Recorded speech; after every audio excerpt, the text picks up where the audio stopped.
the early decade, the first decade of the century, it increased by 3.5 times. Real pension increased by 3.6 times, and the infant mortality got reduced by 2.6 times.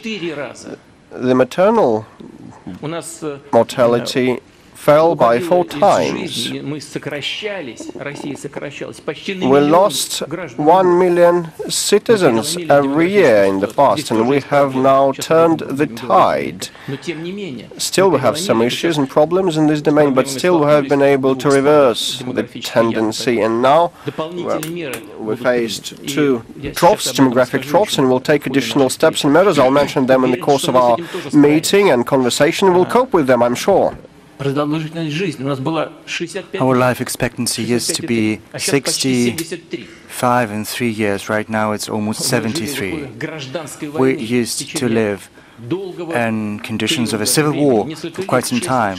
Several years, almost 6 years, or even more, almost a decade, when young fellows of 18, 19 years had to be sent against the bullets because we didn't have anything else.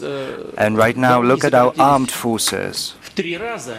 Our taxes have decreased threefold, whereas the country's reserves have increased by 30 times.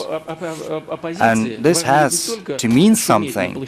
When we're talking about the opposition, this has to be not just about some noisy politicians who talk about an anti-democratic regime. The opposition has to come up with something concrete, a proposal on how to make our life better.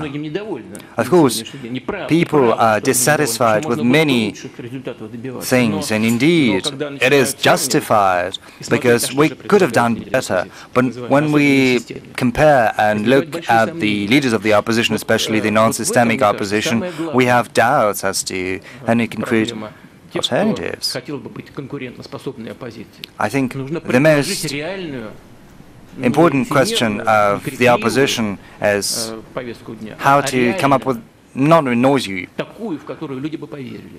agenda, but a realistic agenda, something to gain the trust of the people. And I do hope that we are going to see such an opposition emerge, and the sooner the better. We'll go on. Well, that's the Russian President Vladimir Putin at the very beginning of his annual press conference. He was asked at the beginning from a reporter, isn't it boring having no serious opposition? He answered that in a serious way and also in a jokey way, and then he's moved on, as you've just heard, into the nitty-gritty of the economy. Now, these press conferences do last getting on for 5 hours, so we're going to take you away from it now, but we will dip in and out of it as we go through the day here on CGTN, and of course he will bring you a full update of the highlights a little later on. You're watching The World Today from CGTN.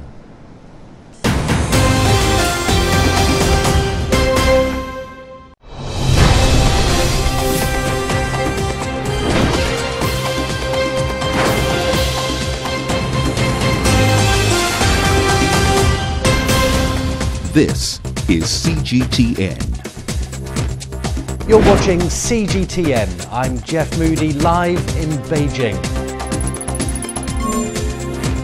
You're watching CGTN. Coming to you from Washington, D.C. You're watching CGTN. Coming to you from my room.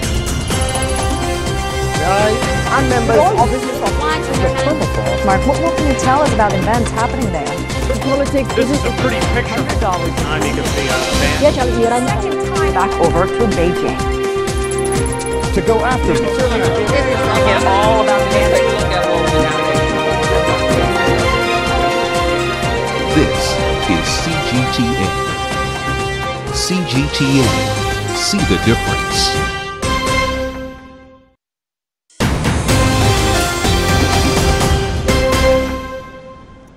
Welcome back.